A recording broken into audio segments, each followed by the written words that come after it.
మండల పరిధిలోని ఎంఆర్ఎఫ్ పరిశ్రమలో కార్మికుల ఉద్యోగ భద్రత, సంక్షేమం కోసం యాజమాన్యంపై పోరాడాలంటే కొత్తగొల్ల చంద్రశేఖర్ నాయకత్వాన్ని బలపరచాలని కోరారు. మంగళవారం నాడు ఎంఆర్ఎఫ్ పరిశ్రమ వద్ద గేట్ మీటింగ్ నిర్వహించారు.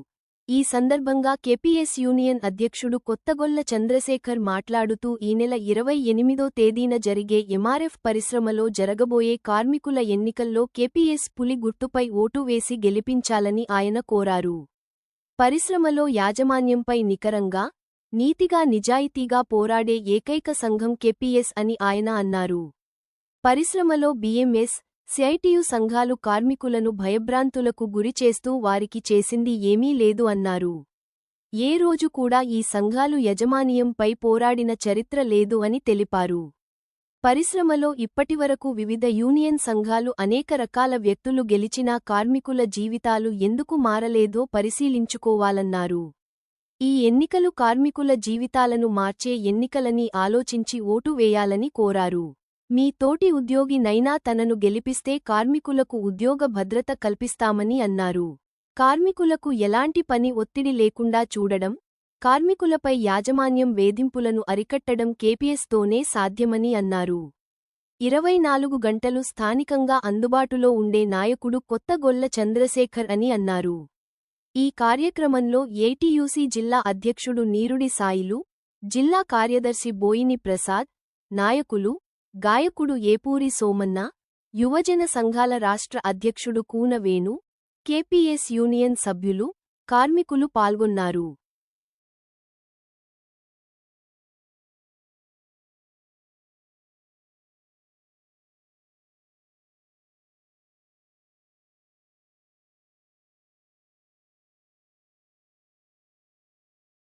మరి 2 సంవత్సరాలకోసారి ఎలక్షన్, గతంలో 4 సంవత్సరాలకోసారి ఎలక్షన్లు ఉండే, 2 సంవత్సరాలకోసారి బయలా మార్చి వాళ్ళే చేసిండ్రు. ఎలక్షన్లు అయినాక మరి గతంలో వాళ్ళు మా మీద గెలిచినాక మరి గెలిచి వారానికి మరి సదాదిపేటలో, మరి సంగారెడ్డిలో, జైరాబాద్లో వారం మీటింగ్లు పెట్టేసి మరి రీచేంజ్ చేస్తే ఇది వస్తుంది అది వస్తుంది అని చెప్పేసి గత 16 సంవత్సరాల దాకా పోటీ చేసినాం అందరం.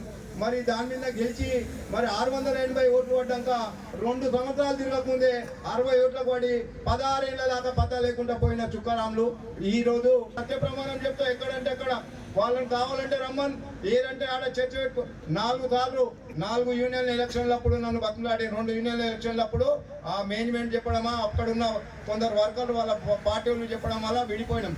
మళ్ళా తర్వాత మరి బిఎంఎస్ వాళ్ళు నన్ను సంప్రదించి మరి నన్ను బిఎంఎస్ మనం కలిసి పోటీ చేద్దామని చెప్పారు. పోటీ చేద్దామని అంటే సగం పోటీ మా కేపీఎస్ పార్టీ పేర మరి బిఎంఎస్ రాష్ట్ర అధ్యక్షుడైన మల్లేశం సార్ గారిని అధ్యక్షుడు అంటే లే మా పార్టీ మీద లేదు కేపీఎస్ చెన్నై ప్రకాశం చెన్నైకి నుంచి వచ్చినా ఆయన మేధో శక్తిని ఉపయోగించి కార్మికులు లాభం చేద్దాం అనుకుంటున్నా, మరి ఏం చేద్దాం అనుకుంటున్నా. కానీ నువ్వు మాత్రం ఇక్కడ ఉన్న ట్రేడ్ యూనియన్లలో గెలిపించుకో అంటున్నావు.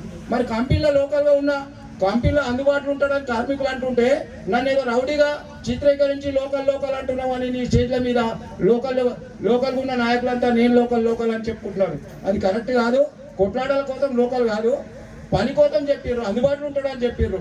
మరి నేను ఇంకా ముఖ్యంగా చెప్తున్నా, అగ్రిమెంట్ విషయంలో ఏదైతే అగ్రిమెంట్ వస్తుందని అంటే నేను 2 నెలలు కాదు 3 నెలలు ముందు రాజీనామా చేసి అగ్రిమెంట్కు సహకరిస్తా.